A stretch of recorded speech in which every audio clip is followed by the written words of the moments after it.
সবাই ভালো আছেন। তো বন্ধুরা, এখন আমি যে ছবিটার বিষয়ে কথা বলবো, তো সেটা হলো প্রসেনজিৎ চ্যাটার্জি এবং অনুরাধা প্যাটেল অভিনীত সিনেমা, যেটার নাম হচ্ছে জ্যোতি, যেটা রিলিজ করেছিল 1988 সালে এবং এই ছবির পরিচালক ছিলেন হচ্ছে শব্দ কুমার। তো এই ছবিটাকে নিয়ে এখন কথা বলবো। তো তার আগে প্রত্যেকটা বন্ধুকে অনুরোধ করে রাখবো, আপনারা চ্যানেলে নতুন হয়ে থাকলে অবশ্যই আপনারা চ্যানেলটা সাবস্ক্রাইব করে নেবেন। আর যদি আপনাদের ভিডিওটি ভালো লেগে থাকে অবশ্যই লাইক কমেন্ট শেয়ার করতে ভুলবেন না। তো প্রথমত আমি জ্যোতি ছবিটা নিয়ে যদি কথা বলি, এটা 1988 সালের একটা সিনেমা এবং এই ছবির পরিচালক হচ্ছেন শব্দ কুমার। এবং এই ছবির চিত্রনাট্য বেশ ভালো, ছবির চিত্রনাট্যের কাজ এই ছবিতে দারুণ ছিল।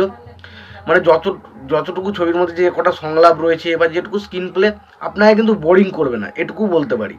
তো সেই হিসাবে দেখতে গেলে চিত্রনাট্য বেশ ভালো এবং এটা অনেক পুরনো সিনেমা।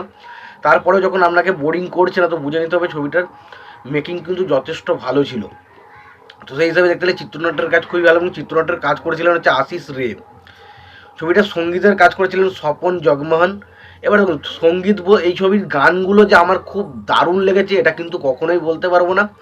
তবে আগে আগে একটা একটা বিষয় ছিল, দেখুন পুরোনো সিনেমাতে যে ব্যাকগ্রাউন্ড মিউজিকটা ইউজ করা হতো, সেটা বেশিরভাগ যে সমস্ত মিউজিক ডিরেক্টর ছিল মোটামুটি একই কালার একই টোনের কিন্তু মিউজিক বেশিরভাগ ছবিতে ইউজ করা হতো। অ্যাকশনের জন্য তারা একটা অন্যরকম স্টাইলের ব্যাকগ্রাউন্ড মিউজিক ইউজ করতো এবং পাশাপাশি তারা যখন স্যাড সং বা দুঃখের কোনো সময় সিচুয়েশন ঘটছে সেই সময় তারা একটা ব্যাকগ্রাউন্ড মিউজিক ইউজ করতো অন্যরকম এবং আরও অন্য ধরনের মিউজিক তারা থাকতো। এবং বেশিরভাগ ছবির প্যাটার্ন যেহেতু একই ধরনের ছিল, একটা ফ্যামিলি এন্টারটেনমেন্ট সিনেমা, এবং সেখানে তার মধ্যে একটা ছেলে এবং মেয়ের মধ্যে ভালোবাসা এবং সেখানে না মেনে নেওয়ার ব্যাপারটা এই ছবির মধ্যে থাকে। তো এই ছবির মধ্যেও সেই রকমই যেহেতু বিষয়বস্তুগুলো মোটামুটি আগেকার ছবির প্লট কিন্তু মোটামুটি একই রকম থাকতো। তো আগেকার ছবির মধ্যে ব্যাকগ্রাউন্ড স্কোরের মধ্যে খুব পরিবর্তন আমরা দেখতাম না। এবং দেখুন, আগে অত তো সব টেকনিশিয়ান অত কিছু ওঠেনি এবং পাশাপাশি যে সব কিছুর প্রতি যে বেশি গুরুত্ব করে দেখা হতো সেরকম কিন্তু হতো না। এখন দেখুন, যে কোনো সিনেমা বার করতে গেলে যখন সিনেমার মিউজিকটা করা হয়, সেই মিউজিকটার মধ্যেও দেখা হয় যে ছবির মধ্যে মিউজিকের যেন একটার সাথে একটা মিউজিকের যেন মিল না হয়। আজকে যে মিউজিকটা আসছে সেই মিউজিকের সাথে যেন কোনো রকম মিল না থাকে, তো সেরকমভাবে তারা নতুনত্বভাবে নতুন কিছু করার চেষ্টা করে।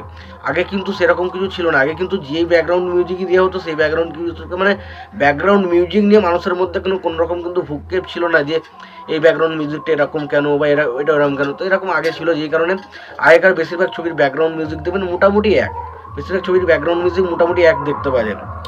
এবং পাশাপাশি ছবিটার রান টাইম নিয়ে যদি কথা, ছবিটা খুব একটা বড় ছবি না। ছবিটার রান টাইম 121 মিনিট 12 সেকেন্ডের মতো, মোটামুটি একদম খুব অল্প ছোটো, একটা 2 ঘন্টার সিনেমা। যদি এবার দেখুন সিনেমাটা তার মধ্যে 5-6টা গান আছে, এবার 5-6টা গান যদি আমি বাদ দিয়ে দিই, মিনিমাম ছবিটার 1.5 ঘন্টার একটা সিনেমা। এবার ছবিটার বাজেট যদি বলি, ছবিটা সেই সময় তৈরি করা হয়েছিল 3 লাখ টাকা দিয়ে এবং ছবিটা বক্স অফিস থেকে 3.5 লাখ টাকার মতো কালেকশন করেছিল। তো এটা মোটামুটি ঠিকঠাক কালেকশন, এভারেজ কালেকশন করেছিল ছবিটা।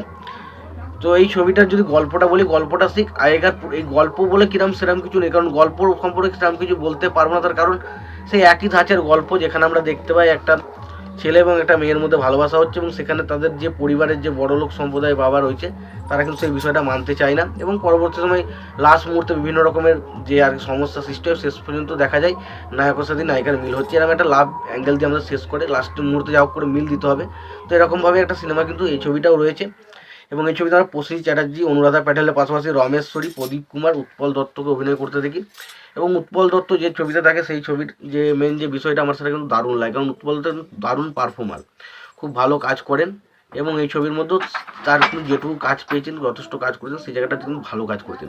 তো ওভারঅল সিনেমাটা আমার কিন্তু বেশ এন্টারটেনিং লেগেছে। তোমাদের কেমন লেগেছে সিনেমাটা জানাবেন। ভিডিওটি ভালো লেগে থাকলে অবশ্যই লাইক কমেন্ট শেয়ার করে দেবেন। চ্যানেলটা নতুন হয়ে থাকলে অবশ্যই তোমরা চ্যানেলটা সাবস্ক্রাইব করে নিয়ে পাশে বেল আইকনটা অবশ্যই প্রেস করে দেবেন।